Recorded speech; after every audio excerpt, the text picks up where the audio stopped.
Dans cette maison, loin du tumulte, je me suis posé pour faire ce que j'aime le plus au monde, des rencontres. Pour découvrir des itinéraires inspirants. Le neurologue me dit, écoutez, vous êtes atteinte d'une sclérose en plaques, je vais finir ma tournée et puis je repasserai vous voir demain. Ça a été hyper violent. C'est la paranoïa qui s'installe. J'avais des fourmillements et je me mettais à courir sans m'arrêter. Cette maladie, elle m'a permis de me rendre compte que c'est pas parce qu'il y a un mot qui arrive sur quelque chose que ça va m'empêcher de réaliser mes rêves. Mais aussi pour mieux comprendre ces parcours de vie hors du commun, grâce à celles et ceux qui ont aidé mon invité à franchir les obstacles et grandir. Marine, comme vous avez pu la découvrir, c'est personne qui déménage, quoi. Ça va dans tous les sens. J'ai vraiment l'impression, ça y est, elle a trouvé sa voie. C'est justement de faire du bien aux autres, pour se faire du bien à soi-même. Une occasion pour chacun d'entre nous de partager mille et une vies.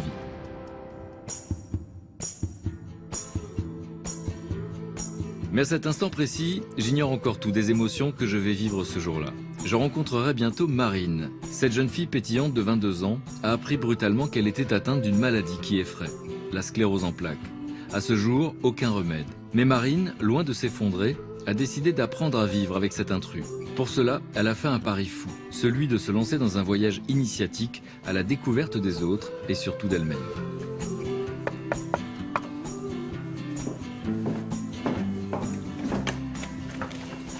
Bonjour. Bonjour. Je suis ravi de vous rencontrer. Enchantée, moi de même, ça me fait plaisir. Moi aussi, ça me fait plaisir. Qu'est-ce que je vous sers? Un Oh, café, un thé? Ah je veux bien un petit jus de fruits, ouais. Super. Je peux poser mon manteau? Votre manteau là. Je suis content de vous rencontrer. Moi aussi de même, c'est un plaisir. Est-ce que vous voyez comme quelqu'un de spécial ou comme quelqu'un d'ordinaire qui vit quelque chose d'extraordinaire? Oh là là, ça c'est une question un peu complexe. Je pense que je me vois peut-être plus comme quelqu'un de ordinaire, complètement ordinaire, qui a eu peut-être des petits imprévus comme on a tous, et qui a essayé justement peut-être d'y faire face, mais on est tous capables de le faire, donc... Votre expérience, c'est qu'à l'âge de 21 ans, il y a 2 ans, Oui. La médecine fait un diagnostic, Oui. et vous allez me dire ce qu'on vous dit et comment vous réagissez à ce moment-là. Alors, justement, c'était en avril 2015 exactement, le diagnostic tombe, assez brutalement d'une neurologue que j'avais vue même pas 2 fois avant. Et elle me dit, écoutez, voilà Marine, vous êtes atteinte d'une sclérose en plaques. Qu'est-ce qu'on sait de la maladie quand vous l'apprenez? Vous savez ce que ça veut dire? Parce que tout le monde connaît ce nom, mais on ne sait pas ce que c'est. Justement, pas du tout. En fait, ils sont arrivés, ils m'ont dit sclérose en plaques, je l'ai répété 3 fois dans ma tête. Sclérose en plaques, qu'est-ce que c'est? Et je me suis souvenue vaguement d'une petite interview que j'avais vue sur Internet d'une personne qui était atteinte de cette maladie, mais c'était l'enfer. Elle était paralysée, aveugle, et il n'y avait plus de toucher. Donc je me suis dit, mais c'est pas possible, c'est toujours dans les films, on est toujours en train de regarder un film en se disant, non mais oh là là, j'espère que je serai jamais comme ça, ou inconsciemment on se rassure aussi un petit peu du malheur de l'autre, en se disant, punaise, j'ai de la chance d'être comme ça, il faut que je profite. Et là je me disais, mais c'est pas possible, je suis derrière. C'est-à-dire que là, je deviens la personne que j'avais complètement peur de devenir, quoi. Handicapée, paralysée. Et puis après... Mais le après, vous allez me le raconter dans le détail. D'accord. Parce que ce qui est fou, c'est ce qui s'est passé en 2 ans. Ce que vous avez fait est assez étonnant. Je ne sais pas si on aurait tous fait la même chose, c'est ce qu'on va se demander tout à l'heure. Et est-ce que vous êtes d'une nature particulière, ce qu'on va essayer de comprendre aussi. Parce qu'aujourd'hui, vous êtes en mesure de dire, sans cette maladie, je serais passé à côté de ma vie. Complètement. Mais vraiment complètement. Bon, on va essayer de comprendre ce que ça veut dire, évidemment. C'est la première fois qu'on se rencontre, là, tout de suite? Oui, ça fait un peu bizarre. On va dire que je sais pas trop, là, ça fait un peu bizarre, mais... Bon, moi aussi, ça fait bizarre de voir, ouais. en vrai. Et le truc, c'est que je vous ai demandé de m'envoyer des photos. Oui. Donc, je les ai disposées dans l'atelier. Ça, c'est cool, Je la vous classe. laisse parcourir la maison. Ok. Et puis, on va se retrouver dans le salon pour cette entretien. D'accord. Ça vous va? Écoutez, super, je vais découvrir la maison. Ah ouais, j'ai même pas... Ça se passe par là. Je peux l'emmener? Amenez-le. Ok, super.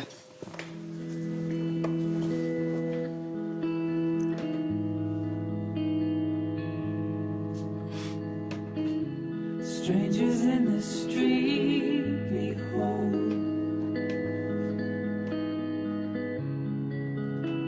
But you just turn your head away. I brought you the sky.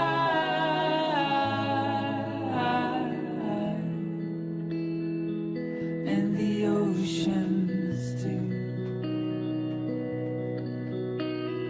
By the look in your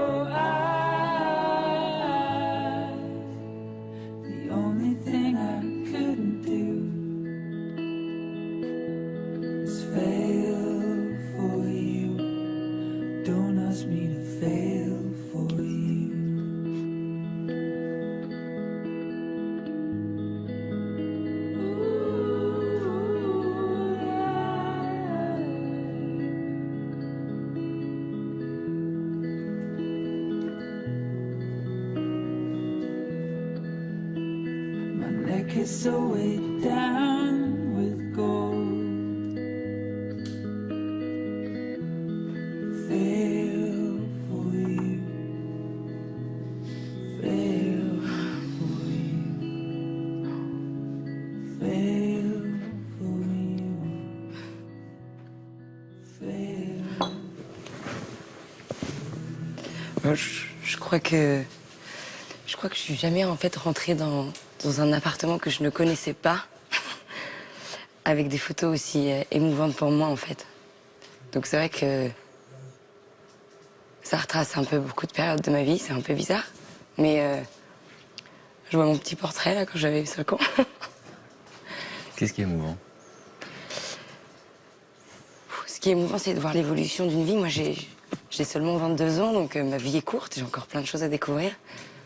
Mais on se rend compte qu'en seulement 22 ans, il s'est quand même passé pas mal de choses, donc j'imagine pas pour vous ou pour les autres, mais waouh, c'est vraiment émouvant, quoi. Alors cette petite fille, c'est vous?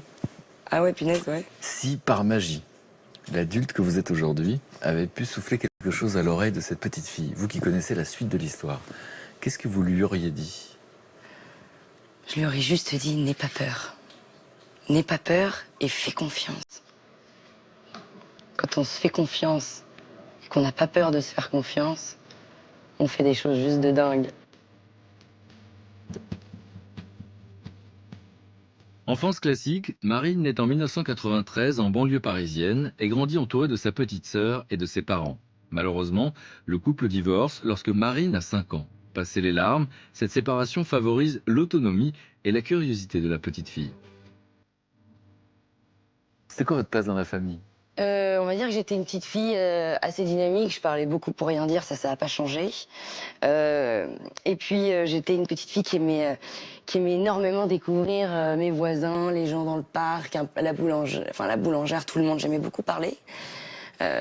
J'étais passionnée des personnes âgées, donc ça je sais pas trop pourquoi. C'est-à-dire? J'avais envie de monter une maison de retraite, enfin de tenir une maison de retraite quand Ça, j'étais c'est un jeune. projet de vie pour une petite ça, fille c'est énorme. qui est exceptionnel.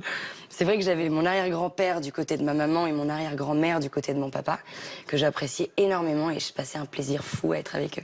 C'est qui sur la photo? Ça, c'est mon cher Pépé. C'était vraiment un homme très charismatique. J'idolâtrais vraiment mon Pépé, quoi. Comme mon arrière-grand-mère du côté de mon papa. Qu'est-ce qu'elle avait de particulier? C'était une femme qui s'écoutait vraiment. Qui écoutait vraiment ce qu'elle ressentait, qui était vraiment droite avec elle-même, qui était droite avec Ça, elle-même. c'est incroyable parce que, évidemment, ça a du sens aujourd'hui, parce qu'on va voir comment vous avez affronté les épreuves. Et c'est quelque chose qu'elle vous a transmis, finalement, de s'écouter. Oui, plus particulièrement peut-être sa fille, ma grand-mère. L'école, j'ai cru comprendre que ça vous plaisait tellement que vous n'aimiez pas le samedi et le dimanche. Exactement. Je me disais que j'allais apprendre plein de trucs, quoi. Donc j'étais hyper contente. Donc avide de l'apprentissage. Ah, complètement. Complètement. Et chose particulière aussi, vous êtes adolescente et vous demandez à être en pension. Ouais, j'étais dans un espèce de mood où je contestais un petit peu. J'étais pas bien avec peut-être ce qui pouvait se passer à la maison, à l'école, etc. Et je me suis dit, bon, Marine, prends du large avec tout ça et pars en pension dans le nord de la France. Vous avez quel âge quand vous pensez ça? J'avais 15 ans et quand je suis arrivée dans ma pension, je me suis sentie exister. Juste être moi par rapport à qui je suis, pas par rapport à ce que l'ambiance avait envie que je sois. L'ambiance, ça veut dire? L'ambiance un petit peu très sectaire, un peu des lycées qu'on peut avoir privés, où on est tous conformes, un peu tous pareils. Et là, on était une grande maison avec que des filles et il y avait une ambiance mais géniale. Mais géniale. On était en pension à la maison, quoi. Ayant goûté au sentiment grisant de la liberté, Marine décide de partir à Marseille pour entrer dans une école de commerce. Meneuse, dynamique, ouverte d'esprit, la jeune fille de 21 ans s'investit dans les associations et les rencontres sportives organisées par son école. Le soleil de la Méditerranée, ses études et ses amis permettent à Marine de vivre dans une insouciance joyeuse. Comment vous découvrez cette maladie? Alors cette maladie, je la découvre à un de mes événements préférés qui s'appelle le Challenge Écricom, qui est un événement qui regroupe justement 5 écoles de commerce de France. Bon, moi c'est vrai que j'avais un côté un peu barge où j'étais à fond dans le truc associatif. Donc On voit que vous êtes à fond sur la photo. ouais, voilà. Et puis là, en fait, à cet événement, le deuxième jour, en fait, on lance des chants et puis voilà, il y a pas mal, une ambiance assez incroyable. Et puis en fait, sur le côté, je voyais plus trop mes camarades. C'est-à-dire que sur le côté, ça commençait à se diminuer. Et là, je commençais à me dire, c'est bizarre, comme j'avais de la peinture partout. Premier réflexe, je me dis, bon, je fais une petite allergie à la peinture. Puis au fur et à mesure de la journée, comme on chante, on crie, j'avais aussi mal à la tête. Donc je me disais, c'est peut-être une migraine qui atteint ma vue, ça va revenir. Et donc je me souviens d'aller voir justement mon ami, mes amis qui m'entouraient, et puis leur dire, écoute, regarde si j'ai pas quelque chose dans mon œil. Vous en parlez? J'en parlais quand même un petit peu en me demandant s'il n'y avait pas quoi que ce soit. Ils me disaient, non Marine, t'inquiète pas, c'est rien, c'est la peinture. On gagne quand même le trophée sportif, donc j'étais super contente. Et puis là, c'est vrai que je voyais quasiment à moitié le trophée, quoi. J'étais là en mode, bon bah... Mais ça vous inquiète pas plus? J'étais quand même assez inquiète là, à ce moment-là, parce que je voyais j'avais quand même mis de l'eau, je m'étais un petit peu démaquillée, je voyais que ça changeait pas. Mais je me suis dit, bon, attends 2-3 jours, attends ce soir, t'auras moins mal à la tête, quand tu te réveilleras le lendemain, ça ira peut-être mieux. Et le lendemain matin, je me réveille, et là, je me rends compte que c'est encore pire. C'est encore pire, j'ai le temps d'appeler un ophtalmo pour prendre un rendez-vous en me disant qu'avec 2-3 gouttes, ça ira bien. Et puis là, elle m'ausculte et puis elle me dit, écoutez, mademoiselle, ça n'a rien à voir avec la vue, c'est derrière. Donc moi, je peux rien faire pour vous, faut que vous alliez directement aux urgences. Pardon? Vous vous dites quoi à ce moment-là? Je me dis, bon, ça va aller, garde le contrôle, ça va bien se passer, ne dramatise pas maintenant, ça va se régler simplement. J'arrive et puis là, le neurologue, il me dit, écoutez, je vous demanderai d'aller chez vous, chercher votre sac, vous preniez des affaires pour une semaine.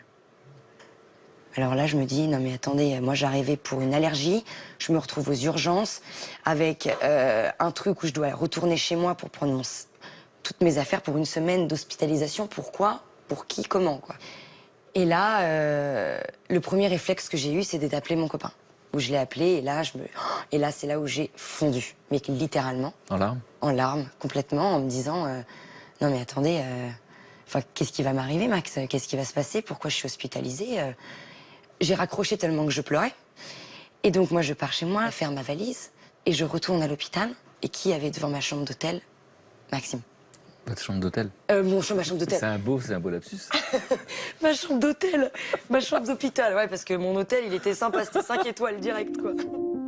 Mais durant ce séjour à l'hôpital, la joie de vivre de Marine va être mise à rude épreuve. IRM, radio et consultation s'enchaînent. Elle finit clouée au lit sous perfusion. Pour le moment, aucun diagnostic n'est posé, mais la jeune fille prend brutalement conscience qu'elle n'est pas immortelle.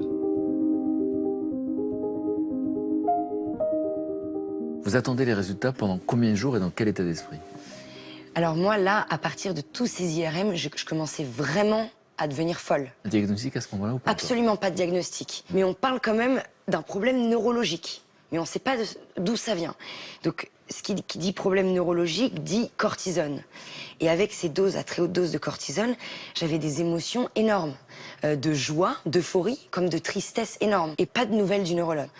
On demandait à toutes les infirmières quand est-ce qu'elle va arriver, où est-ce qu'elle est qu'on peut avoir des informations. Et là, en fait, la neurologue rentre, donc nous, on l'attendait avec impatience. Et là, elle s'assoit à côté de mon lit, avec ses lunettes sur le bout de son nez, comme ça, et puis elle regarde ses fiches, elle tourne ses fiches, puis elle dit, ah voilà, oui, donc Marine, donc voilà, vous êtes atteinte d'une sclérose en plaques, mais vous inquiétez pas, il y a plein de traitements possibles, je vais vous donner une brochure, donc vous pouvez prendre le temps de regarder cette brochure, et je vais finir ma tournée, et puis je repasserai vous voir demain. Moi, j'avais un tel besoin de communication depuis 2 semaines, que d'avoir une annonce comme ça, de la voir partir, ça a été hyper violent. Qu'est-ce que vous comprenez donc de l'annonce? Parce qu'il y a évidemment toute la manière dont ça se passe, et puis vous restez avec cette information, sclérose en plaques. Qu'est-ce que vous connaissez de cette maladie? Qu'est-ce que vous comprenez à ce moment-là? Alors là, j'avais le vague souvenir d'une interview d'une personne, d'une femme, d'une 40aine d'années, qui était atteinte de cette sclérose en plaques, qui était dans un fauteuil roulant, qui avait perdu le toucher et qui avait perdu aussi la vue. Donc j'avais en fait l'image la plus terrible qu'on pouvait avoir de la maladie. Et là, en fait, quand je fais le rapprochement de cette maladie, c'est... Mais comment je vais faire? Mais qu'est-ce qui va se passer? Mais ma vie va complètement changer. Mais je serai plus jamais la même Marine. Je l'ai même pas revue, ma neurologue, après ce diagnostic. Je suis partie après mes poussées, après ma poussée qui allait mieux quand j'ai récupéré ma vue. Et là, ma famille a décidé de prendre un peu de temps. Alors ces poussées, c'est que vous allez découvrir en fait comment fonctionne cette maladie. La sclérose en plaques, oui. Ce sont des poussées. Vous pouvez m'expliquer exactement? Alors la sclérose en plaques, c'est... je vais vous l'expliquer un peu avec mes mots. Alors en fait, on a nos nerfs qui nous permettent de fonctionner, de bouger, de voir, de toucher. Et on a justement un liquide autour de tous ces nerfs qui s'appelle la myéline, comme on a notre peau pour protéger nos organes. Et j'ai mes petits anticorps, ils vrillent complètement. Ils vont aller attaquer cette myéline et aller grignoter, par exemple, s'ils sont contents, je sais pas, s'ils se chauffent, ils vont aller sur la vue, sur le bras, sur les jambes. Ils vont aller s'attaquer à un nerf, mais on sait pas lequel, on sait pas quand et on sait pas où. Et donc on vous dit si c'est héréditaire, on vous explique quoi? On m'explique pas, parce qu'on ne sait pas. Je suis face à des neurologues qui me conseillent, mais j'ai l'impression qu'ils savent pas vraiment. Vous en voyez plusieurs du coup? Alors j'ai dû en voir une dizaine. Et ils proposent tous le même traitement? Non, pas du tout. Donc ils proposent des traitements similaires, par exemple sous forme justement d'injection. Après ils proposent aussi les nouveaux traitements sous forme de cachet. Mais il y a des neurologues qui ne le recommandent pas. Il y a des neurologues qui le recommandent. Il y a des neurologues qui disent que c'est pas forcément peut-être bien de prendre un traitement tout de suite, d'autres qui le recommandent fortement. Et puis, toutes ces confusions-là vont créer quoi chez vous, comme prise de conscience? Toutes ces confusions m'ont fait dire, d'accord Marine, ta maladie, c'est toi qui l'as. Et avant de chercher la solution chez l'autre, essaye de trouver la solution en toi. Donc cette idée de s'écouter, je repense à votre grand-mère qui faisait ça, c'était dans votre nature, parce qu'encore une fois, vous êtes très jeune à ce moment-là. C'est quelque chose qu'on découvre sur le tard. Moi, je crois que j'ai attendu 45 ans pour apprendre à m'écouter vraiment, pas être influencé par les autres. Finalement, les autres, ils vous communiquent quoi en général? Vous découvrez quoi à ce moment-là de votre vie? La plus grosse des sensations, c'est la peur. C'est-à-dire que la peur, c'est quelque chose qui nous paralyse nous-mêmes, mais qui paralyse énormément notre entourage. Et c'est vrai que quand on reçoit des messages de tous les côtés, on est avec toi, c'est terrible ce qui t'arrive, mais on y croit. Mais c'est horrible. Parce qu'en fait, on est encore plus confronté à notre maladie. Alors justement, quand on fait partie de ceux qui entourent quelqu'un qui vit ça, oui. J'aimerais qu'on tire un enseignement de votre expérience. Au fond, qu'est-ce qu'on doit dire, à votre avis? On doit surtout apprendre à l'écouter, je pense. Écouter vraiment ce que elle ressent au fond de son cœur et au fond de son corps et au fond d'elle-même, pas par rapport aux avis des neurologues, pas par rapport aux avis de son entourage, par rapport à ce qu'elle ressent elle-même. Et on a toute notre petite voix qui arrive, mais elle est vite paralysée par il faut. Votre petite voix, elle vous dit quoi à ce moment-là? Ne prends pas le traitement maintenant, écoute-toi. Ne le prends pas si tu le sens pas. Et oublie le côté sécurisant de ce traitement proposé et sois hyper égoïste. Et donc, du coup, ça donne quoi comme résultat? Et du coup, comme résultat, j'ai continué justement à... J'avais un stage j'ai été diagnostiquée en avril, j'avais un stage qui débutait en juillet, j'avais beaucoup de mes neurologues qui me disaient « Marine, il faut que tu prennes du temps, il faut que tu te reposes ». J'ai continué à travers ce stage en me disant « Non, j'ai pas envie ». Mais j'étais encore dans le déni, dans le sens j'avais envie d'y aller à fond, j'étais plus dans le cérébral. Beaucoup plus dans le cérébral, je m'écoutais pas du tout. Marine ne veut rien changer à sa vie et se lance dans son stage, persuadée qu'elle pensera à autre chose. Comme toujours, elle ne s'économise pas. Elle organise de gros événements, lui causant du stress et de la pression. Seulement au bout de quelques mois, elle est brutalement rattrapée par sa maladie. Un voile noir se pose sur ses yeux. C'est à ce moment-là que j'ai eu cet électrochoc. La deuxième perte de vue, où j'ai réouvert en fait un petit cahier que j'écrivais le jour de mon diagnostic. J'ai commencé à écrire, je pense que c'était un moyen d'extérioriser un petit peu ce que je ressentais sur papier. Et là, en relisant un petit peu ce que j'avais écrit, je me suis dit, Marine, dans tes petits carnets là, qu'est-ce qui ressort? C'est le côté corps, le côté esprit, toutes tes pensées paralysantes et l'âme. C'était pour moi un peu le propre de l'homme. C'est-à-dire? On est tous pareils, qu'on soit de toute religion confondue, petit, grand, tout ce qu'on veut. Et on a tous un corps pour marcher, un esprit pour penser et une âme qui nous permet d'être authentiques. Et votre maman, du coup, avait finalement une sorte de vision de l'existence qui va vous aider à réfléchir aussi. Alors, c'est vrai que ma maman, elle fait énormément de petites métaphores que j'aime beaucoup, qui peuvent aider dans la vie de tous les jours. Et il y en a une qui est géniale, c'est les 4 piliers dans notre vie. On est assis sur une chaise uniquement parce que on a nos 4 piliers. On a notre famille, qui est toujours là pour nous. On a notre vie personnelle, en lien avec notre santé, avec plein d'autres choses qui font partie de nous-mêmes. Ensuite, on a notre vie de couple. Et ensuite, on a notre travail. Et ces 4 piliers-là, en fait, elle m'a toujours dit, Marine, quand tu mets tout sur un pilier, où quand tu en oublies un, bah forcément ta chaise elle tient pas, donc tu tombes C'est le contraire de l'équilibre. complètement. Avant de décider de prendre n'importe quel traitement, il faut déjà que j'arrive à m'asseoir sur une chaise et à retrouver mes piliers. Et là, alors qu'on vous annonce une maladie qui est censée vous diminuer, vous allez partir en voyage, seul, pendant plusieurs mois, à l'autre bout du monde. Ouais. Quand vous l'annoncez autour de vous, comment on réagit?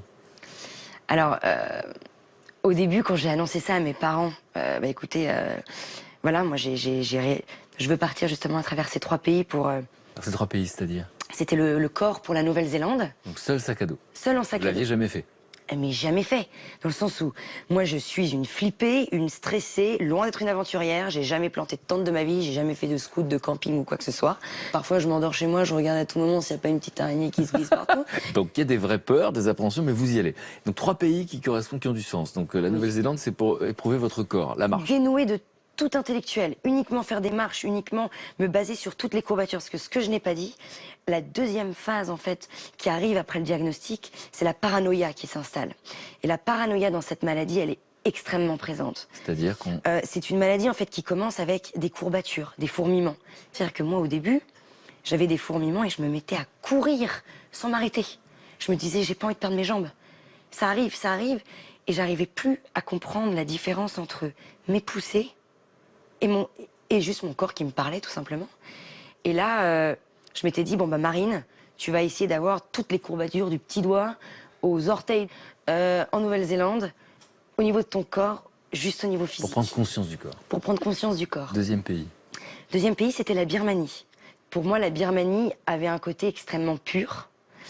Et j'étais super intéressée de découvrir ce pays qui avait vécu avec une dictature énorme, mais qui avait mis la méditation au cœur de son mode économique, en fait. Ok. Le premier pour le physique, le deuxième pour l'esprit, Pour la l'esprit. Birmanie. Et le troisième pays?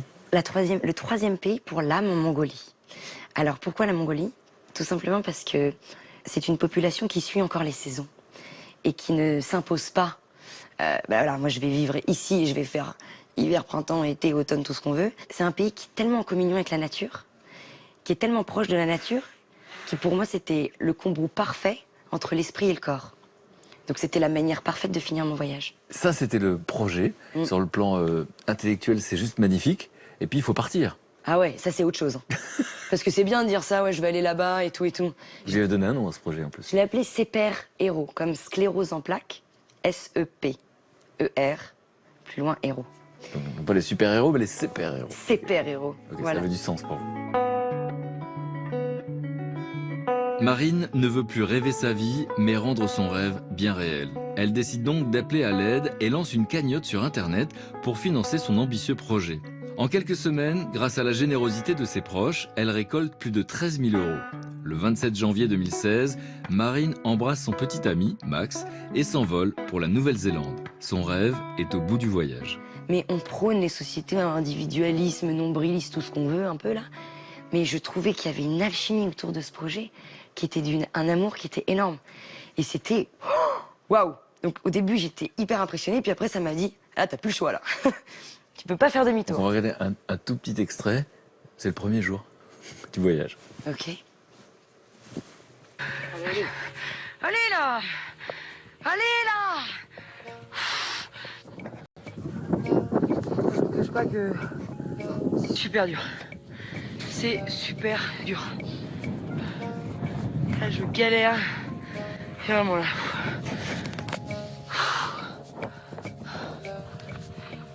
Salut! Je suis dans un nuage. Je suis dans un nuage. Et ouais, c'est tout blanc, on voit plus rien. C'est pas facile. C'est pas facile. C'est dur de marcher. Avec un sac, une tente, ta bouffe et tout. C'est dur. Donc, non. Peut-être des Allemands pour eux c'est facile. Mais pour les personnes comme moi, c'est pas facile. Voilà. C'était juste le petit coup de gueule du haut de la montée. Voilà. Voilà, merci. Marine reste 3 mois en Nouvelle-Zélande. Elle part à l'aventure de son corps et le met à l'épreuve au milieu d'une nature sauvage.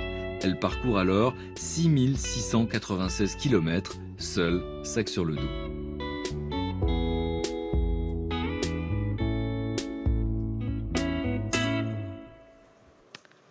Ça vous fait penser à quoi tout ça? En fait, on se rend compte que quand on est toute seule face aussi à la nature, mais c'est elle qui m'a poussée, c'est elle qui m'a... À chaque fois, je me disais, mais elle me procure tellement de sensations extraordinaires que je me dis, mais c'est incroyable en fait, c'est incroyable comment notre corps, il est lié à cette nature.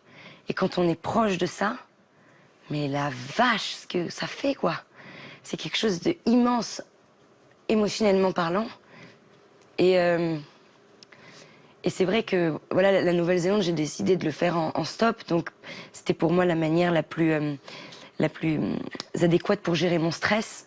C'est vrai que le stress, c'était la première raison pour laquelle je partais. Et le stop, c'était l'inconnu, c'était apprendre à m'adapter, c'était faire confiance, c'était m'écouter. Et donc j'ai fait toute la Nouvelle-Zélande en stop. On n'a pas peur des mauvaises rencontres? On a peur des mauvaises rencontres, c'est vrai qu'on a peur, mais on est tellement proche de nous-mêmes dans le sens où on a un instinct qui est tellement puissant. Je m'écoutais énormément. C'est-à-dire que si je ne sentais pas la personne, bah, j'y allais pas. Je mettais jamais le nom de ma ville sur ma petite pancarte. J'avais mis une petite phrase « Don't worry, I'm cool ». Ça veut dire?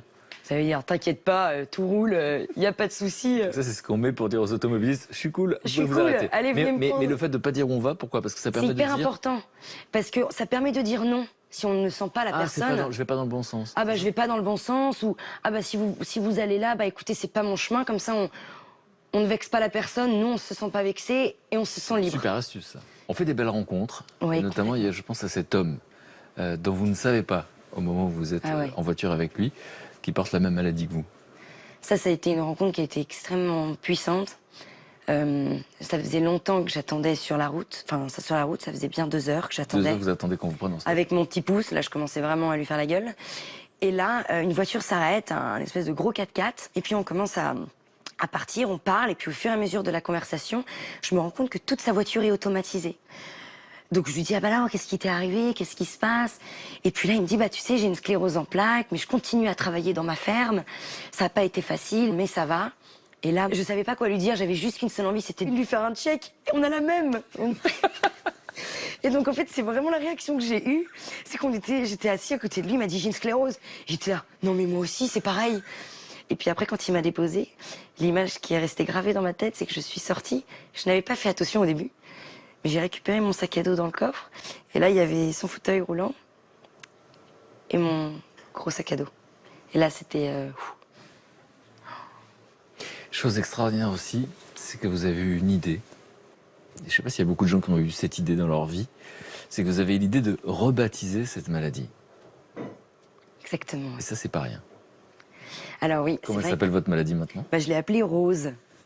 J'en avais marre d'avoir ce truc sclérose, alors que moi, je voyais plus quelque chose comme... J'apprenais à faire une colocation. Avec la maladie? Avec la maladie. J'étais en plus en coloc avec elle et j'apprenais à l'accepter.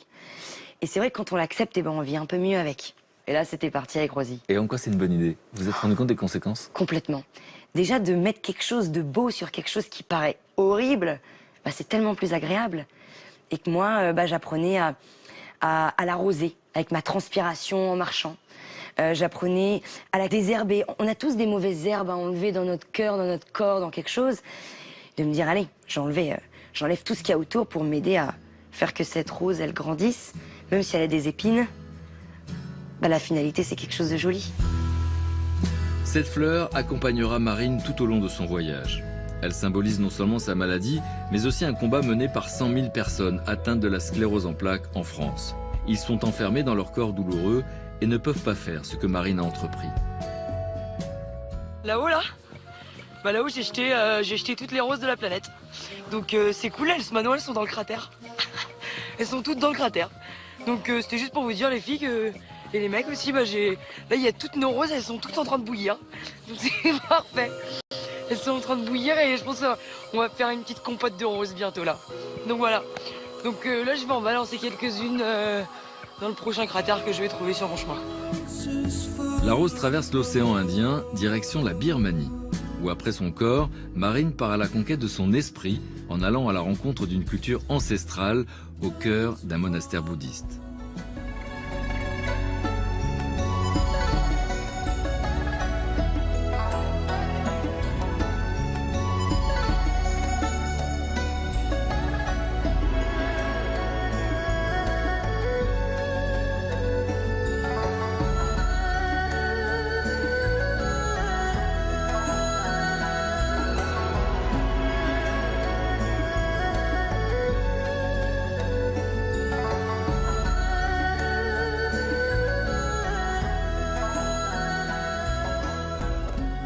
Qu'est-ce qu'on retient de tout ça? Beaucoup de sourires.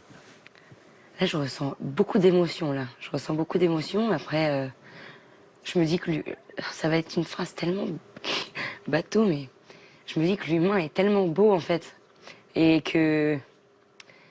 qu'on peut avoir... que l'humain est profondément beau et bon, quoi. Et qu'on peut avoir n'importe quel obstacle, n'importe quelle chose. Eux, c'est un peuple, justement, qui vivent avec une dictature qui est énorme. J'ai jamais ressenti autant de sourires de toute ma vie. J'ai jamais eu autant de reconnaissance, d'entraide, d'écoute que là-bas. C'était assez hallucinant. Et c'est vrai que la Birmanie m'a vraiment permis de me recentrer sur mes pensées. On a des pensées qui arrivent partout. Moi, je suis la première à pas comprendre ce que c'est vraiment la méditation, à être un petit peu réticente sur ça. Et en fait, on se rend compte que il y a des techniques justement de méditation qui sont extrêmement pertinentes et qui ne sont pas le gourou de la méditation. C'est pas quelque chose d'ésotérique, c'est une technique pour être dans l'instant présent. C'est une technique pour être dans l'instant présent et c'est une technique pour être bien avec soi-même. Et moi, je suis loin, je suis une pile électrique, on m'appelle Taz, donc je suis loin de pouvoir rester voilà, assis. C'est pas du tout mon truc, quoi. Et pourtant, là-bas, vous êtes resté 10 jours en silence. Pourtant, là-bas, voilà, 10 jours sans parler, ni lire, ni écrire, sans pouvoir croiser regarder. le regard de quelqu'un. Ouais. Et là, le gérant du centre de méditation nous dit, en cas d'extrême urgence, vous pouvez aller parler au chef, voilà, à la personne qui gère la méditation des femmes. J'ai mis 24 heures. Alors j'avais 10 jours à tenir. Et donc je vais voir la chef méditante et je lui dis, ben voilà madame, j'ai peur vraiment de plus être la même personne après 10 jours. Donc là, je vous raconte pas le fou rire qu'elle a eu. J'avais pas de sourire ni de regard depuis 24 heures, donc rien de la regarder et qu'elle rigole, j'étais contente. Et elle m'a dit, mais Marine, tu vas pas devenir Bouddha après 10 jours. Et donc là, ça m'a rassurée, je me suis dit, mais c'est vrai, attends, t'es complètement grave, ça va, c'est 10 jours, ça va le faire. Et voilà, il y a eu une évolution. Et donc, comment Marine, 22 ans, se retrouve après 10 jours de silence? Vous qui êtes une pile électrique. Et ben en fait, si j'étais partie avant, je pense que j'aurais pas réalisé l'impact que ça a de ne pas réagir aux sensations extérieures. Constamment, là, quand on se parle, on a des sensations qui arrivent, mes mains qui me grattent, mes trucs, mes pensées qui arrivent. Est-ce que je parle bien? Est-ce que ceci? Est-ce que cela? Il y a nos trucs qui arrivent, qui nous parasitent un petit peu.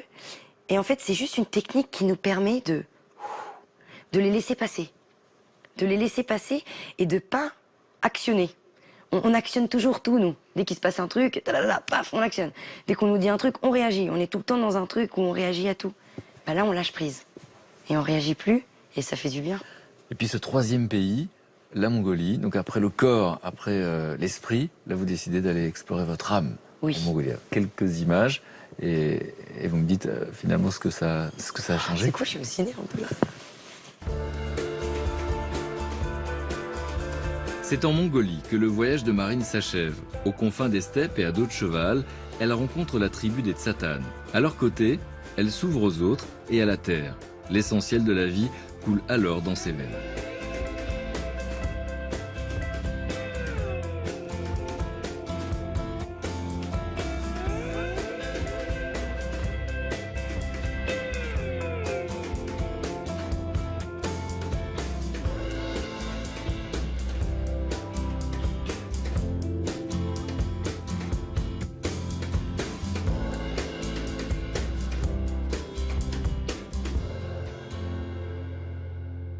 Les grands espaces, qu'est-ce que vous savez maintenant que vous ne saviez pas avant de partir?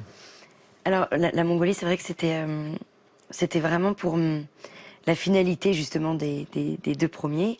Et l'âme, c'est quelque chose qui est tellement abstrait, même pour moi. Pour moi, c'est quelque chose qui fait partie de mon authenticité, c'est un petit peu mon code barre. Et c'est vrai que la Mongolie, il n'y a rien. Et c'était la manière pour moi d'être encore plus proche de moi-même. Et c'était nécessaire que ça soit la fin, pour avoir déjà les 2 stops, pour compléter avec cette immensité. Et c'était un peuple qui m'intriguait énormément, dans le sens où il y a une relation avec la nature que nous, on a complètement oublié, quoi.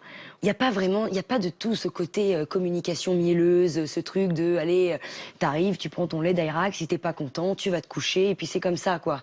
Et donc, j'aime bien ce côté aussi de assez ferme, assez vraiment authentique, brut, vraiment humain, rustique. et dur avec soi-même, en lien, parce que eux, ils vivent des choses que nous, on a mille lieux de s'imaginer avec nos clims et nos chauffe-eau, quoi. Ce sont des écarts de température de 80 degrés entre Et de l'hiver et vivre l'été. ça, et de vivre ça humainement parlant, mais c'est incroyable. Pendant tous ces mois de voyage, est-ce que la maladie se manifeste? Absolument pas. Et en fait, ce qui était intéressant, c'est que la maladie, je m'en suis complètement détachée. J'ai commencé à l'apprivoiser un petit peu. Au début, je partais avec une petite pochette, avec un petit ruban rouge en mode urgence, avec un petit traitement que mon neurologue m'avait passé au cas où il y a une poussée. Je pouvais pas me le faire toute seule, il fallait que j'aille dans un hôpital. Et c'est vrai qu'au début, c'était la chose qu'il fallait que je protégeais le plus dans mon sac à dos. Et en fait, au fur et à mesure de mon voyage, cette petite pochette que j'avais, elle n'existait plus du tout. Ça veut dire que la peur, ou parfois on peut me dire, mais est-ce que tu as eu peur, est-ce que ceci...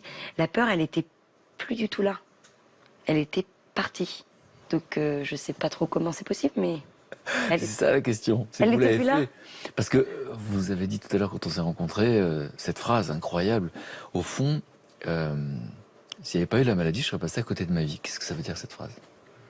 Cette maladie, elle m'a permis, grâce aux autres, et j'insiste bien grâce aux autres personnes qui m'ont entourée, cette maladie, elle m'a permis de me rendre compte à quel point tout était possible dans la vie. Tout était possible et que c'est pas parce qu'il y a un mot qui arrive sur quelque chose que ça va m'empêcher de réaliser ça va m'empêcher de réaliser mes rêves. Et un rêve, j'ai toujours eu l'envie de voyager. J'ai peut-être toujours eu peur de le faire. Cette maladie m'a permis d'y arriver, m'a permis de me lancer alors que c'était tout sauf le moment et le lieu. Et voilà. Bon, je vais recevoir dans un instant votre papa. Parce que moi je suis papa et je me dis, bon, qu'est-ce qui se passe quand son enfant part? Vous êtes partie toute seule, en train de faire Ouais. du stop au bout du monde. Ouais, Donc, ouais. comment lui a vécu tout ça? Et puis évidemment l'arrivée de la maladie. Une très très bonne amie. Très très bonne amie à moi. Et puis c'est important pour moi de rencontrer quelqu'un qui est neurologue. Vous avez beaucoup parlé des neurologues. Pour savoir au fond, presque d'un autre point de vue, qu'est-ce que vous aimeriez qu'on retienne de votre histoire? C'est que on est tous capables de le faire. Mais tout, ça veut dire que on a tous des peurs. Moi, j'ai eu peur. Moi, j'étais inquiète. Moi, j'étais loin d'être une aventurière. Et qu'il faut croire en ses rêves. C'est une phrase tellement bateau, mais qui est tellement importante dans notre société maintenant, de croire en ce que notre cœur et notre petite voix nous dit. Juste derrière, voilà, hop, elle toque, toque, toque, mais on n'ouvre jamais la porte. Et si on peut essayer d'ouvrir la porte et puis faire qu'autour de nous, il y a d'autres gens qui s'écoutent et qui se lancent, ça serait la plus belle des choses qu'on peut retenir. C'est ça que vous avez envie de transmettre. Complètement. Et c'est pour ça que je suis là, et c'est grâce à eux que je suis partie. Et maintenant, c'est à eux de se lancer. Voilà. De se lancer. Bon, merci pour la confiance. Merci. Je vais les chercher, à tout de suite. Merci ok à vous. À tout de suite. Cela paraît presque facile lorsqu'on écoute Marine parler. Comme tous mes invités, elle a la pudeur de ne pas dire la dureté de la reconstruction. Pourtant, une question s'impose, comment a-t-elle fait? C'est pour tenter d'y répondre que j'ai voulu aujourd'hui écouter les proches de Marine, afin de mieux comprendre comment chacun d'entre nous peut tirer des enseignements de l'expérience si particulière de mon invité.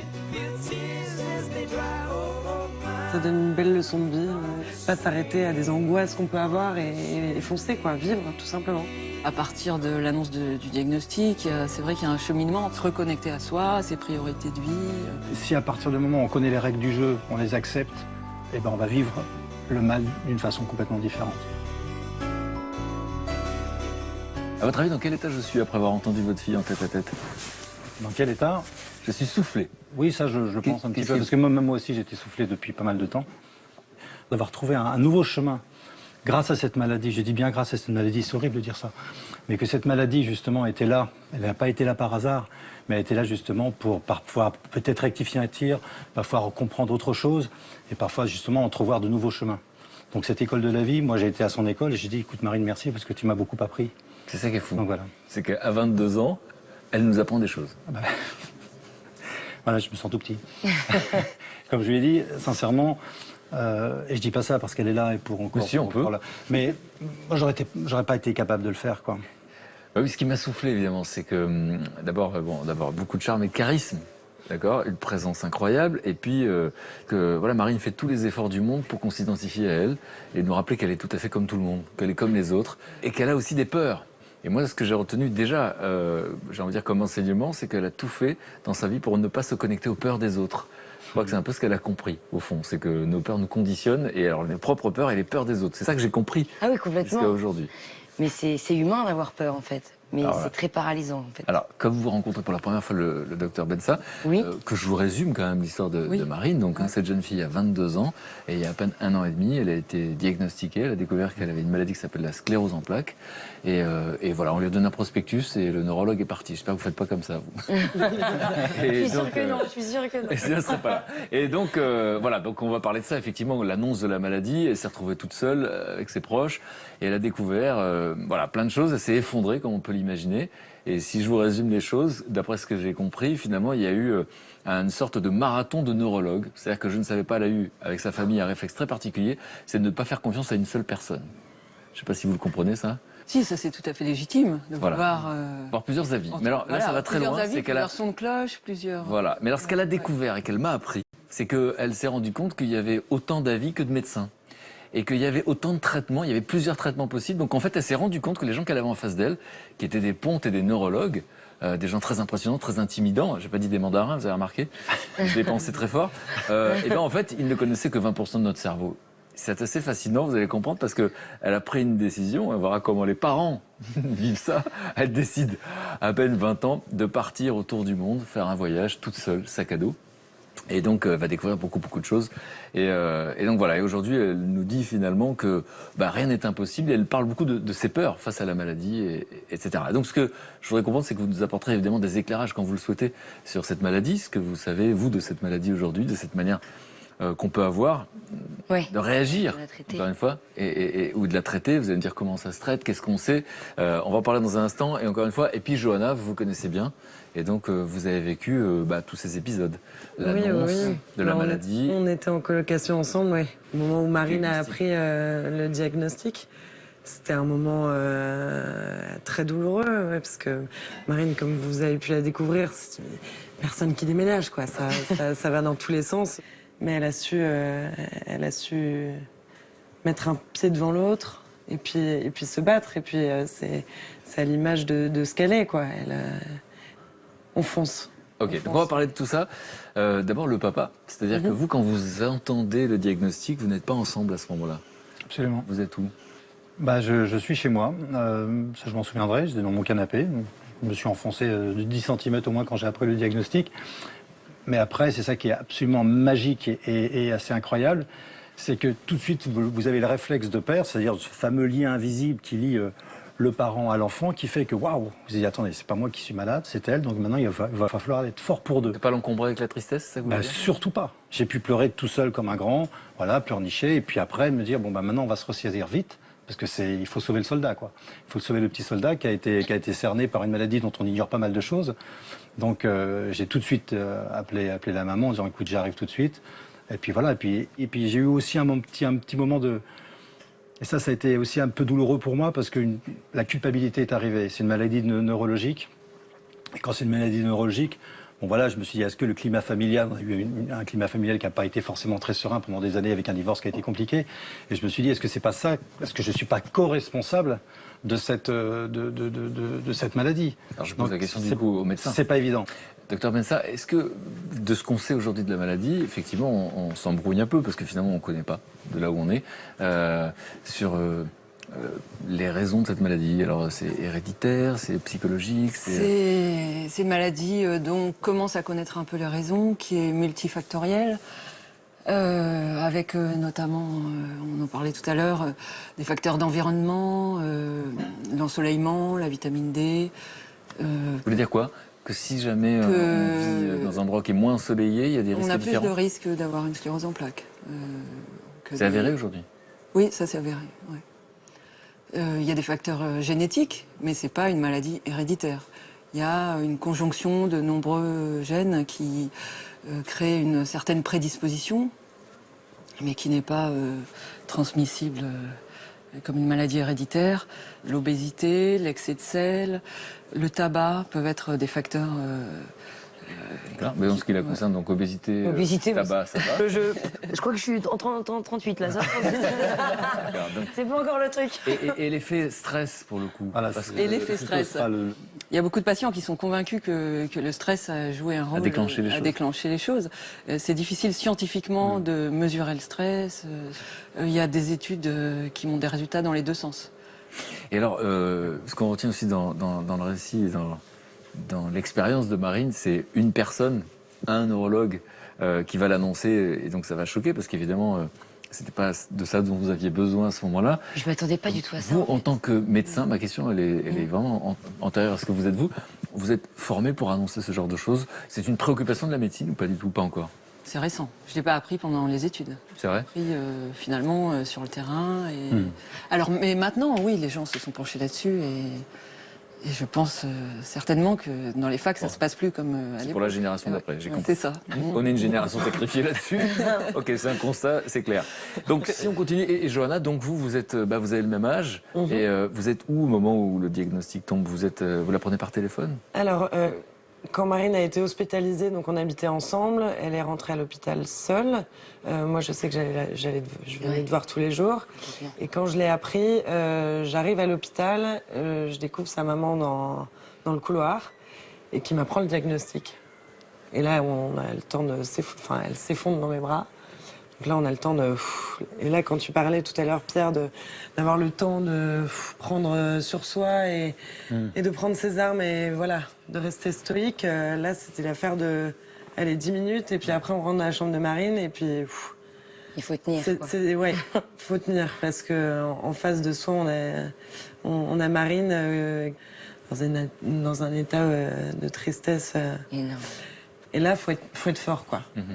D'ailleurs, à ce moment-là, vous vous rappelez de quoi vous avez le plus besoin? Parce que quand on est proche, on se demande ce qu'on doit dire. Et moi, C'est hyper bizarre, mais ce que j'avais besoin à ce moment-là, j'ai eu directement une image qui est arrivée dans ma tête tout de suite.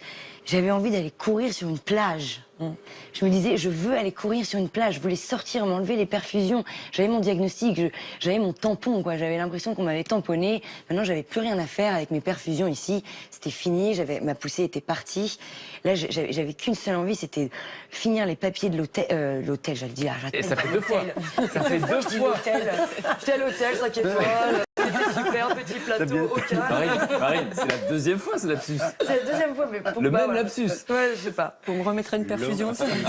L'hôpital. L'hôpital. L'hôpital, comme quoi, voilà, il y a des hôpitaux qui sont aussi très bien. Donc l'envie de courir. L'envie de courir. Donc ça, c'est évidemment symbolique. On va voir que vous l'avez fait pour de vrai, parce que vous avez couru le Ah monde. là là, c'était dingue cette Mais sensation. vous avez vécu aussi cette période où effectivement il y avait une forme de paranoïa. Vous m'avez expliqué qu'il y avait une forme de paranoïa où d'un seul coup elle se mettait à courir pour de bon. C'est-à-dire que d'un seul coup il y avait des fourmillements, etc. Elle avait peur que ce soit une nouvelle poussée, donc elle avait besoin de s'assurer que ça marchait. Vous l'avez vécu? Je me rappelle que tu me disais que tu te réveillais des nuits et puis on touchait ses jambes pour voir si ça fonctionnait encore, quoi. L'espèce d'angoisse d'un jour se réveiller et puis voilà, ça fonctionne plus. Et ouais, je me rappelle que tu me disais ça, quoi. Il y a une autre phase aussi particulière, c'est que pendant votre marathon des neurologues, comme vous dites, Ouais. vous m'avez expliqué que vous aviez une sorte de prise de conscience. C'est que finalement, il y avait beaucoup de gens qui avaient leur avis, donc les proches, ceux qui aiment et qui ont des peurs. Et puis il y a la médecine et des individus qui sont là pour aider, parce qu'évidemment, c'est encore une fois leur mission. Et vous avez vécu, vous allez me dire, ça vous arrive souvent de rencontrer ça, une prise de conscience en disant, waouh, il faut que je me détache de tout ça, de toutes les émotions, de tous les autres, de tous les avis, pour m'écouter, Ouais.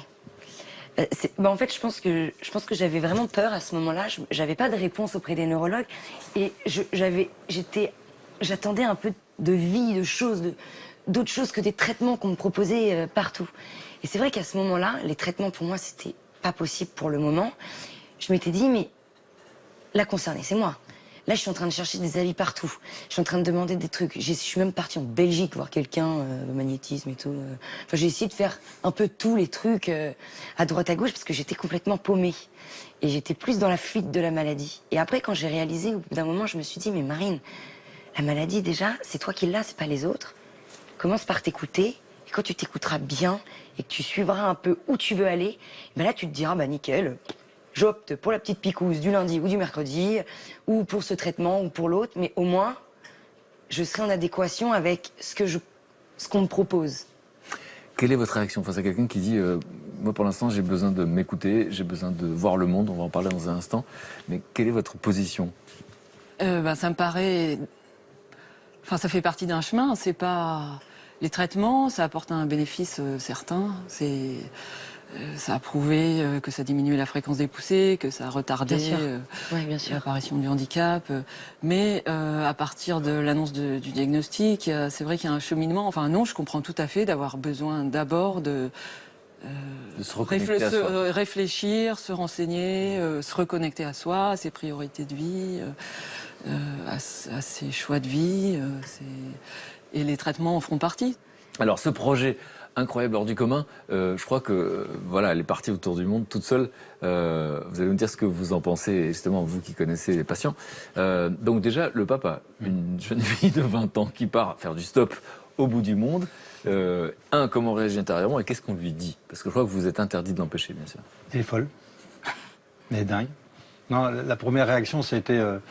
j'ai dit, mais attends, tu vas faire du stop, jamais, quoi. Enfin, je l'ai appris par la suite parce que... C'était pas prévu. C'était pas prévu le stop au départ, hein. L'autostop, non, j'ai dit jamais. Mais là, quand elle est partie, avec la première vidéo, je reçois une petite vidéo, juste 5 jours après son départ, où on la voit sous une tente. Vous savez quoi? On la regarde et vous nous dites comment vous avez réagi. Ah bah oui, La vidéo. Donc elle est au bout du monde en Nouvelle-Zélande, toute seule.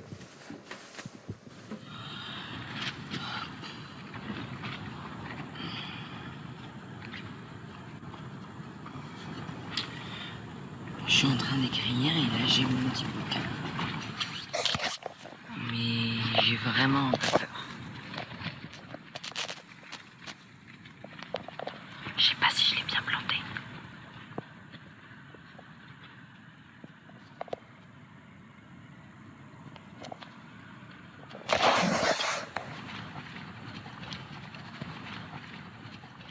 Vous êtes en France, elle est aux antipodes, puisqu'elle est à l'opposé. Elle n'a jamais planté une tente, elle est dans un endroit où on ne sait pas où elle est. Il y a un plan qui manque, il y a un plan où on voit la tente comme ça et on entend l'eau qui tombe. Oui. Donc là, vous dites, putain, elle est au bord de nulle part, dans un champ, il n'y a personne. Elle a 22 ans, elle a son sac, et elle dit, coucou, ça va. Je vais pas tenir 8 mois. 8 mois, Et quand 3 semaines plus tard, ou 4 semaines plus tard, je la vois en autostop, I'm cool. Don't worry, I'm cool. Et je dis, heureusement, on s'est eu par Skype. J'ai dit, Marine, le stop, oublie quoi. Parce que quand même de temps en temps, enfin, on est dans un monde de fous. Tu peux tomber en plus, vous voyez qu'elle était prise par des gens, voilà. Baraqués. Des gros camions. Ah, c'est des gros camions, elle a fait j'ai dit, et là, elle m'a rassuré quand même en me disant, t'inquiète pas, papa, je monte pas dans tous les convois, dans toutes les voitures. Elle m'a donné son astuce formidable, ne pas donner la destination pour pouvoir dire à la personne si elle ne la sent pas. C'est ça. Je donne le conseil, si vous faites du stop, docteur. Non, mais je vais pas dans cette direction, en fait. Non, c'est pratique. Instinct de survie.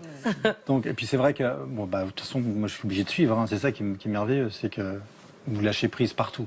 Moi, elle m'a obligé à lâcher prise. Mais vous vous êtes interdit de l'empêcher. Ah non, mais surtout, je la sentais. Enfin, je pouvais pas dire, Marine, je pouvais pas lui donner mes peurs, parce que si je lui donne mes peurs, elle a déjà les siennes avec lesquelles elle a affaire. Non, au contraire. C'est ça que je retiens quand c'est dit. Au contraire, mais bien sûr. Et vous, Johanna, vous avez suivi cette aventure.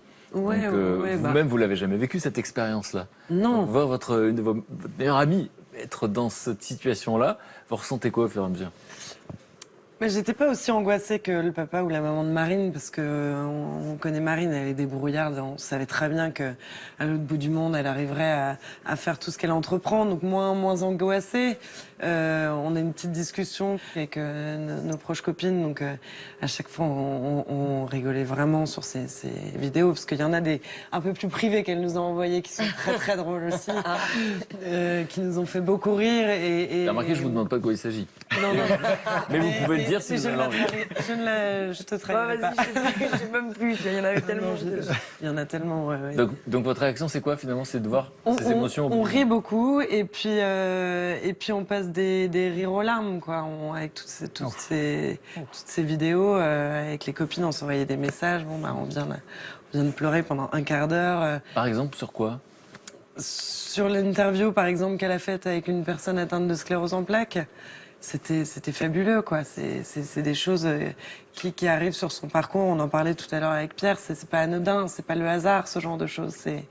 La vie est si bien faite, en fait, au final, quand on voit ce genre de rencontres. Quelle transformation vous voyez finalement à l'issue de ce voyage initiatique? Je la sens plus sereine. C'est vrai, hein. Je trouve que tu prends la vie comme elle vient. Avant, on a des périodes de nos vies où on se pose beaucoup de questions. Qu'est-ce qu'on va faire plus tard? On a un emprunt à rembourser, on a plein de choses à faire. Donc on est à des périodes de nos vies où ça va très vite. Donc on a beaucoup de questionnements à ces périodes-là. Et avant de partir, Marine a eu beaucoup de questionnements. Je pense qu'elle en a encore maintenant, mais je te sens plus sereine avec toi-même, ouais. Et Vraiment. papa, qu'est-ce que vous avez vu, observé, finalement, comme transformation après ce voyage initiatique? Non, sa transformation, moi, ce qui est beau, c'est que j'ai vraiment l'impression que ça y est, elle a trouvé sa voie, quoi. C'est quoi sa voix? Eh ben, sa voie, c'est justement de faire du bien aux autres pour se faire du bien à soi-même. Je pense que c'est ça aujourd'hui qui lui dit, ben voilà, moi, quand elle m'a parlé de son projet de monter un fonds d'investissement pour permettre à des jeunes. Moi, quand j'ai entendu dernièrement qu'il y avait une jeune atteinte de sclérose en plaques qui rêvait de partir en Asie et qui va partir grâce à ce petit voyage, je me dis, waouh, c'est bon. Puis je la sens, c'est vrai que beaucoup plus, on va dire beaucoup plus mesurée. Beaucoup plus mesurée, beaucoup moins, voilà. Non, c'est vrai. Elle y croit pas Pas elle-même. encore non plus. Non. Dans la transmission, en tout cas, c'est ça que vous voyez. Et Ah, la donc, la transmission, transmission, ça a du sens. Et vous, docteur, donc ce genre de projet un peu hors du commun, ça a du sens pour vous quand on est touché par ça? Ouais, je trouve que, d'abord, ça a énormément de panache de répondre à une si mauvaise nouvelle par un si beau projet. Oui, ça a du sens, mais ça reste, c'est rare. À votre avis, pourquoi c'est rare? Parce qu'on a nos peurs, justement?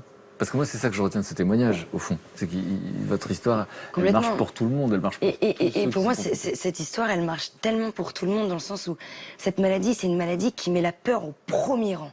Comme beaucoup d'autres maladies, mais particulièrement celle-là, parce qu'on maîtrise rien, la paranoïa est présente, c'est l'enfer.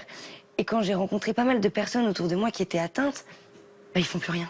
Et on se rend compte que c'est l'ascenseur émotionnel, mais ça descend. Et que les gens, ils sont atteints, ils croient plus en eux. Ils ont plus forcément envie d'aller bosser. Ils savent plus comment l'annoncer à leur boss. Ils ont peur de se faire virer. Ils ont peur de l'annoncer à leurs copains. Par exemple, moi, j'étais terrorisée aussi de l'annoncer à mon copain. Tu l'as pas annoncé au départ quand tu Je l'ai as pas fait ton annoncé. stage. Parce que je me suis dit, est-ce qu'il va vouloir rester avec une fille qui peut être handicapée C'est vrai, c'est vrai. dans 10 ans, quoi? En fait, c'est toujours des questions qu'on s'est posées un peu avant. Et quand ça nous arrive, en fait, ce que je me dis, c'est qu'il faut pas attendre d'avoir énormément de mauvaises herbes pour désherber, quoi. Et si on arrive à un peu désherber au quotidien, ça va carrément bien, quoi. Ça va carrément mieux. Et que moi, j'avais des heures sup parce que j'ai galéré, quoi. Donc là, j'ai dû désherber pendant 8 mois. Bon, et votre amoureux n'est pas là pour témoigner, mais il est toujours dans votre vie, c'est ça la réponse? Bien sûr, oui. Il est au bout du monde à la Martinique? Il est à la Martinique Et il a un actuellement. petit message pour vous. Quoi? Hello Doudou. Bon, un petit message de la Martinique. Ce que je voulais te dire surtout, c'est que je suis très très fier de toi. Je suis fier de ce que tu as fait, je suis fier de ce que tu es en train de faire. Je suis sûr qu'il y a plein de trucs positifs qui vont se passer chez toi, dans ta vie, et que je te soutiens à fond. Voilà, je voulais surtout t'embrasser et te faire passer ce petit message. Essaye de négocier peut-être avec Frédéric Lopez pour nous inviter en terrain inconnu. C'est pas mal. Moi, ça me chauffe. Donc voilà. Bon, je t'embrasse fort, la patate. Gros bisous, bye. C'est bon. Ce qu'on retient, c'est quoi? C'est qu'il est toujours là, évidemment. Et qu'il Il est toujours là, évidemment. Il a toujours été là depuis le premier jour. Et il m'a épaulé, il m'a soutenu. Et puis c'est vrai que ça fait du bien, en fait, face à ce diagnostic, cette nouvelle qui pouvait peut-être effrayer l'entourage. La seule chose que j'ai envie de dire, peut-être à d'autres personnes qui ont quelqu'un qui est malade dans sa famille, c'est de pas avoir peur pour lui, déjà d'être bien avec soi pour pouvoir le soutenir lui. Et comme ça, on a tous des projets, en fait, à développer chacun de notre côté. Et c'est pas une maladie qui va nous empêcher de faire des trucs, quoi. Loin de là. Et voilà, c'est tout ce que j'ai à dire. Et voilà, moi, je suis pas sûr que ce soit tout. Je suis pas sûr. Caroline. Voilà. Moi, j'adore cet état d'esprit. Maintenant, à l'hôpital, on propose des parcours d'éducation thérapeutique. Je ne sais pas si tu en as entendu parler. Ouais. C'est quoi? C'est des ateliers animés par une équipe multidisciplinaire. Donc, dans l'équipe d'animation, il y a des médecins, des psychologues, des infirmières, des patients. Il y a des patients qui participent à l'équipe d'animation pour nous aider à concevoir les ateliers, qui animent les ateliers aussi. Dans le but de quoi? Dans le but, c'est des ateliers thématiques. Il y a par exemple l'annonce aux proches, sclérose en plaques et travail, sclérose en plaques et voyage. Il y a aussi la dimension groupe, finalement, qui est extrêmement étonnante. C'est un peu incroyable Qu'est-ce qui intervient ? Voilà ce qui se passe entre les patients quand ils se rencontrent entre eux. Et on a, malgré le contenu que nous on a préparé pour apporter de l'information ou la richesse de ce qu'ils peuvent s'apporter entre eux, au travers d'échanges de vécus et Donc le lien, d'astuces aussi, de façon... La transmission et le lien. Ouais. Johanna, qu'est-ce que l'expérience si particulière de Marine peut tous nous apporter finalement? Qu'est-ce qu'on doit retenir, nous? Qu'est-ce qu'elle nous dit? Qu'est-ce qu'elle nous dit? De vivre, tout simplement. Et de pas s'arrêter face à ses peurs, de pas s'arrêter face aux obstacles et de justement commencer à désherber, même s'il n'y a pas de réel problème, quoi. Commencer à vivre ses projets et pas s'arrêter à des angoisses qu'on peut avoir et foncer, quoi. Vivre, tout simplement. Toutes les croyances qui nous empêchent. Voilà, c'est ça. Ouais. Pierre, qu'est-ce que cette fille, qui est la vôtre, donc qui nous donne des leçons de vie, en quoi son expérience si particulière peut tous nous aider? Avoir un autre regard sur la maladie. Je pense que la maladie, le mal dit quelque chose, donc il faut l'écouter, il faut l'entendre, il faut l'accepter. Une fois qu'on l'a accepté, je pense qu'après on peut corriger. Je pense que la maladie, c'est un indicateur qui permet peut-être de corriger le tir, d'entrevoir de nouveaux... Mais moi, je pense réellement que la vie, c'est comme j'ai une seconde fille qui est passionnée par les chevaux, par les sauts d'obstacles, enfin bref, qui est vraiment... voilà, on prend des obstacles, parfois le cheval se braque, refuse, on le contourne, c'est ça. Et le but, c'est d'arriver à faire un sans faute. Si à partir du moment où on connaît les règles du jeu, on les accepte, on va vivre le mal d'une façon complètement différente. Bon, merci Marine de m'avoir présenté des gens importants qui comptent pour vous. Je voudrais à mon tour tous vous présenter des gens qui comptent pour moi et qui finalement, dans votre état d'esprit, n'acceptent pas la fatalité. C'est ce qui nous est arrivé. Et ils sont très attentifs à ce qui se passe dans notre société, dont on nous dit qu'elle vit une tragédie, une crise sans précédent. Et il se trouve qu'ici ou là, il y a des solutions qui marchent. Et la solution, elle est partout de toute façon. Voilà. Et alors, ils sont très attentifs et vous allez voir que le sujet va vous intéresser et vous concerne particulièrement. Et donc, vous me direz si vous comprenez pourquoi je les adore et si vous aussi, vous êtes contaminé par leur bonne humeur. Ok, d'accord. D'ailleurs, je les vois arriver. Eddie, Bonjour. Luc, Émilie, je vous laisse vous installer, les camarades. Bonjour. Bonjour. Je vous laisse vous installer. Enchanté. Bonjour. Il y a que moi qui ai la chance de vous faire la bise. J'arrête de demander d'aller vite, parce que je vais vraiment vous les présenter un par un. Donc, Émilie qui est ici. Alors, Émilie, je l'aime beaucoup parce que quand je l'ai rencontrée la première fois, elle est un peu comme vous. Elle accepte pas les choses, parce qu'à chaque fois, on était très nombreux ce jour-là, et je l'entendais toujours dire « Non, mais je suis pas d'accord ». Un peu comme vous, j'ai l'impression. Vous n'êtes pas d'accord avec ce que vous entendez, vous n'êtes pas d'accord avec ce qu'on vous dit. Et donc, Émilie s'intéresse effectivement à cette société qui, nous dit-on, va mal, mais finalement, elle est convaincue qu'ici ou là, il y a des solutions. Et aujourd'hui, on va parler de quoi, Émilie? Alors écoute, Fred, tu m'as dit que Marine avait découvert pendant ses voyages en Birmanie la méditation et peut-être aussi le yoga. Ouais. Eh bien, vous n'êtes pas la seule à vanter les vertus en fait du yoga, puisque aujourd'hui en France, il y a des écoles qui utilisent le yoga et la méditation pour lutter contre le décrochage scolaire. Pardon. Et c'est ce qu'on va découvrir. Vous allez voir, c'est bluffant. Et d'ailleurs, c'est ce qu'on aime, hein, nous, dans Mille et une vies. C'est les initiatives audacieuses et qui sortent des sentiers battus. Exactement. Alors, Luc, magnifique, puisque je vous en ai... Magnifique. Il a le rhume, il a de l'air facile. Voilà. Il n'y avait pas d'ironie, mais vous avez raison de l'entendre. Parce qu'on est parti en week-end et moi, je suis un peu, à cause de ces voyages, justement, un peu habitué au froid. Je me suis pas rendu compte, ils ont tous attrapé froid. Voilà. Donc, Luc a attrapé froid. Et voilà. Mais Luc est quelqu'un qui s'intéresse, et les journalistes également, et je le dis souvent, c'est quelqu'un qui a été homme au foyer pendant 8 ans. Les femmes trouvent ça magnifique. Homme au foyer, ça c'est sympa. Hein, il faisait partie de ceux qui ont suivi leurs femmes, etc. Et donc, il est à l'affût, effectivement, de tout ce qui crée du lien dans ces sociétés.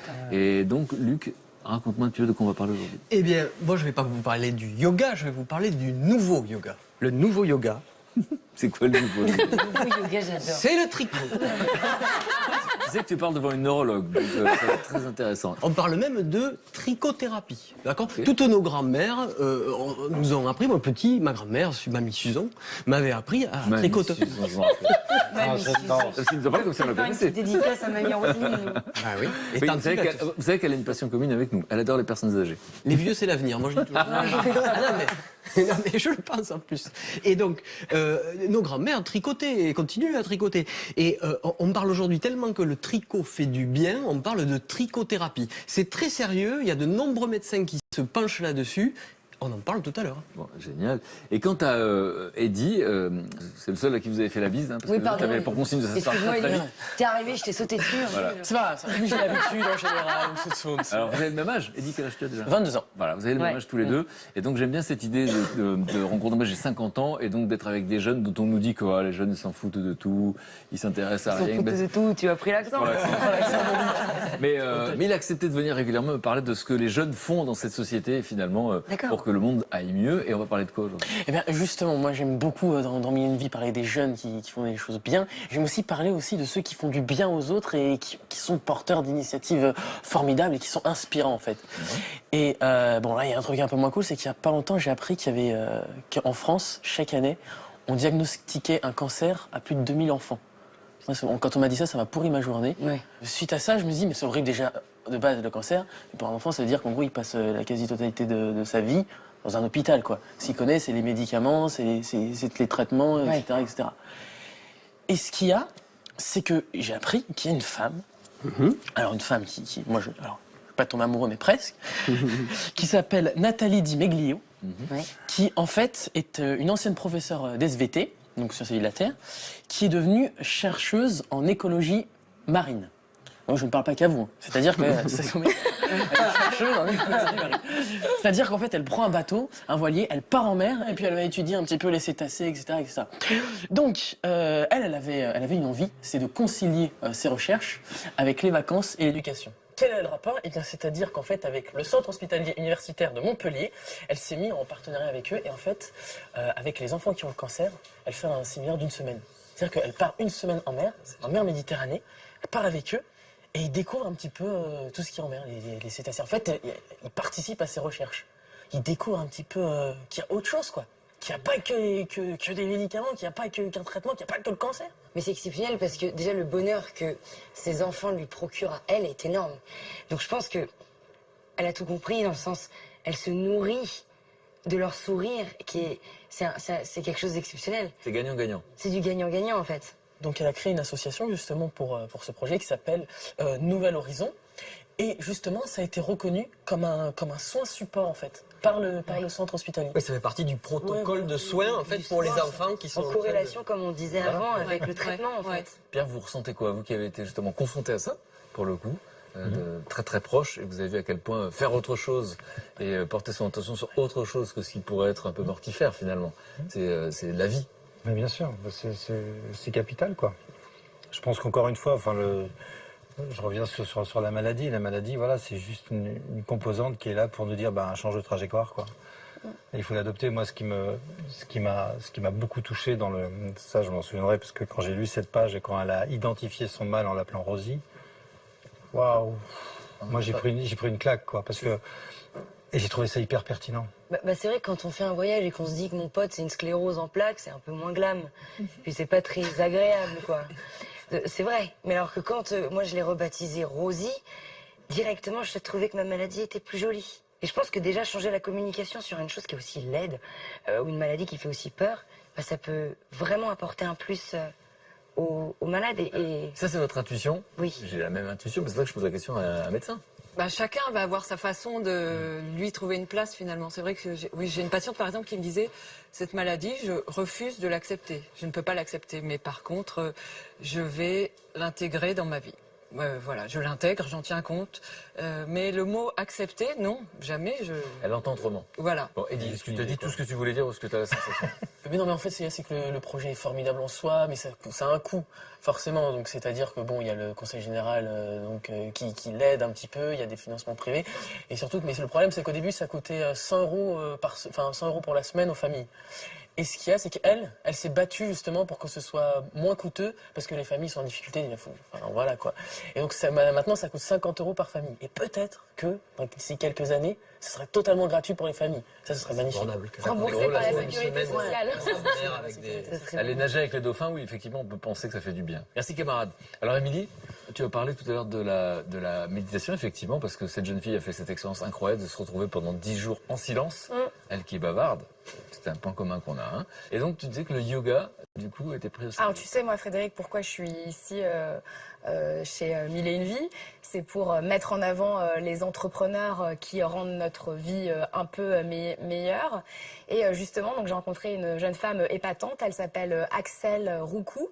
C'est une ancienne journaliste du secteur audiovisuel qui a opéré un changement de vie à 360 et qui a décidé de faire du yoga. Mais pas du yoga n'importe comment.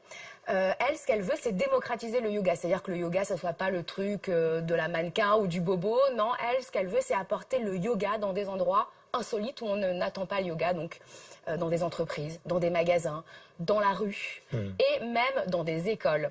Et d'ailleurs, je vous propose de partir tout de suite sur la route du rêve d'Axel, hein, parce que c'était son rêve, dans un lycée en Picardie.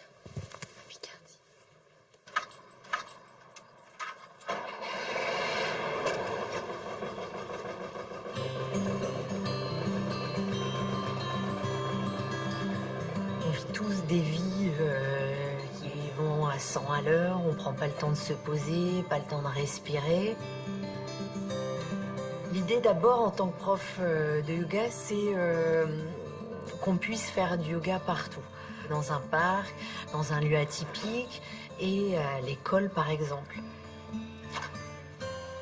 Bonjour. C'est l'heure du yoga. On est prêts? Allez, on est parti pour se détendre une petite demi-heure. C'est parti.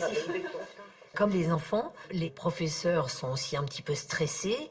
Je leur donne un cours pour les amener à se détendre, à avoir un outil pour lutter contre le stress.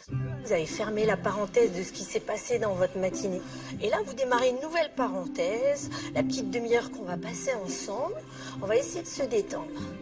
On inspire par le nez, et ressentez le nombril qui se soulève. Et on expire, ça se relâche tranquillement. Je suis professeur, donc il y a des moments, c'est vrai, il y a quelques tensions, donc parfois on est fatigué. Et le fait de bien respirer, ça peut redonner de l'énergie, recharger la pile en quelque sorte. Ouais.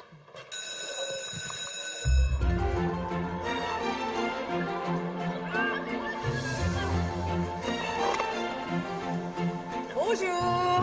Quentin, Yann, vous êtes prêts à yogatiser aujourd'hui? Oui. Ouais.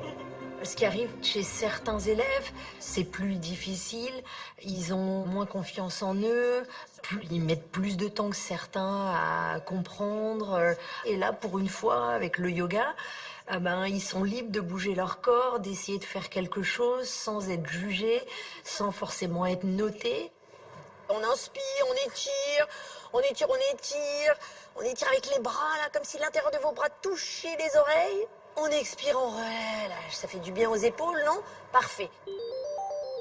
On relève chez certains élèves un décrochage, donc d'attention pendant les cours, ou même décrochage scolaire avec quelques absences. Ces heures de yoga sont rajoutées en plus. Un des objectifs, c'est de les remettre dans le travail, en leur montrant qu'ils sont capables de faire plein de choses. On va monter les épaules comme si elles voulaient toucher les oreilles, et hop, on les relâche d'un coup. Parfait. Et on le fait plusieurs fois. Et de plus en plus vite. Hop, hop, hop, hop. Allez, encore, encore. Le point le plus important, c'est vraiment l'estime de soi. Les enfants que j'ai là cette année, qui ont 13-14 ans, c'est pile poil cet âge un peu transitoire où ils manquent donc de confiance en eux. Et l'espace d'un moment, les aider à être plus calmes, un peu moins stressés. L'outil pour moi de la respiration est fondamental. Vous êtes bien, parfait. Vous avez fermé les yeux.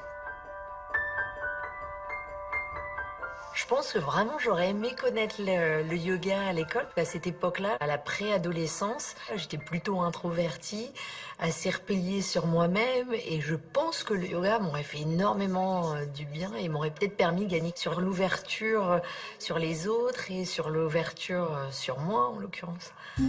Je vous propose juste un autre petit atelier. On va essayer d'apprendre à se tenir droit dans la classe. Il y en a 2 qui vont jouer les élèves, par exemple, et 2 qui vont jouer les professeurs. Vous êtes vraiment attentifs quand vous mettez comme ça? Vos 2 professeurs ici vont tenter de vous aider à vous redresser, vous corriger. Bonjour. Bonjour. Assistant. Redresse-toi. Les petits tuyaux, exemple, rappelez-vous quand vous serez en classe, sur la même chaise, toujours les pieds qui touchent le sol, tu te redresses et t'as tout le haut du corps qui s'ouvre. Et là, t'es très attentif à tes professeurs. J'aime à penser que j'essaye et j'ai envie de transmettre du bonheur. Et que ce bonheur, il est compliqué. Parfois, il faut utiliser toutes sortes de langages. Mais finalement, quand on arrive à le faire passer, qu'à la fin d'un cours, il y a un élève qui sourit, je vois le visage qui s'est détendu. Pour moi, c'est ça, c'est ma plus grande victoire. Comment vous sentez chacun de vous? Bien. Bien, ça veut dire quoi? Tranquille. Ça m'a fait du bien. J'ai été tranquille pendant les 2 heures qu'on a fait. Ça, c'est difficile d'habitude pour toi? Oui. Si tu avais une chose à garder, par exemple, de ce qu'on vient de faire aujourd'hui, qu'est-ce que tu garderas? La tranquillité. Allez, on s'applaudit. Merci. Merci à vous tous. C'est super. Vous avez essayé de tout faire et ça, c'est le principal. Le yoga qui s'invite à l'école dans des endroits où il y a de l'échec scolaire, de la souffrance, de la détresse scolaire même, comme on dit aujourd'hui. Marine, réaction? Moi, ce que je pense, c'est que je suis intimement convaincue que c'est la clé pour être bien, c'est de se recentrer sur la respiration. J'avais jamais compris ça avant, je savais même pas. On ressent même pas notre respiration quand on parle. Et c'est vrai qu'on se rend compte que notre respiration, c'est notre équilibre. Ça fait un bien fou pour réfléchir et affronter les épreuves après, quoi. Toi, Émilie, t'en fais beaucoup. Alors moi, je fais beaucoup de yoga aussi, et c'est vrai qu'il y a pas mal de bénéfices. En fait, d'ailleurs, il y a, selon donc Patanjali, qui est le grand sage du yoga, un des premiers à avoir donc mis par écrit quels sont les bénéfices du yoga. Il y en aurait 6. Donc d'abord, c'est la détente, évidemment, la respiration, votre rapport à l'autre. Comment est-ce que vous construisez votre rapport à l'autre? Puisque vous construisez votre rapport à vous-même pendant le yoga, vous reconnectez votre corps à votre esprit. Votre hygiène de vie, évidemment, puisque quand vous faites du yoga, vous respirez, donc vous éliminez les toxines. Et puis, surtout, votre capacité à vous concentrer. Et c'est un point clé, puisque à l'école, on est avec des enfants qui ont du mal à se concentrer. Et c'est ça qu'il faut reconstruire. C'est ça la clé pour que les enfants réussissent à s'épanouir dans les milieux scolaires. Aujourd'hui, il y a environ 110 000 enfants qui décrochent à l'école en France. C'est énorme. C'est ceux qui vont venir alimenter après le taux de chômage chez les jeunes quelques années plus tard. Donc il faut être extrêmement vigilant. Et surtout, ce que je veux dire aussi, c'est que ça, c'est absolument pas un signal faible. Ça devient de plus en plus fort. Le yoga se démocratise dans les écoles. Depuis 2013, l'éducation nationale a donné un agrément à une association qui s'appelle Recherche pour le yoga dans l'école. C'est une association qui existe depuis 35 ans et qui, depuis 2013, a donné la possibilité à l'école d'intégrer la pratique du yoga au quotidien dans la vie des élèves. Donc ils ont attendu 33 ans. Exactement. Ça rend pas sur lui. Ouais. Je ne sais pas s'ils ont attendu 33 ans, mais en tout cas, ils ont mis 33 ans à être entendus par les pouvoirs publics qui, peut-être, à l'époque, pensaient que le yoga, la méditation, ça faisait secte et que, qu'ils n'avaient pas réalisé que si ces pratiques sont ancestrales, c'est peut-être parce qu'il y a une bonne raison. Et aux États-Unis, il y a une école à Baltimore qui a carrément supprimé les heures de colle pour les remplacer par des cours de yoga. Ils ont des résultats incroyables, c'est-à-dire taux d'absentéisme à 0. Les heures de colle qui ont chuté, forcément il n'y en a plus, et des élèves qui sont extrêmement motivés. Et ça commence dès la maternelle. Et je reviens sur Recherche pour le yoga dans l'école, qui a fait une enquête pour l'année 2015-2016.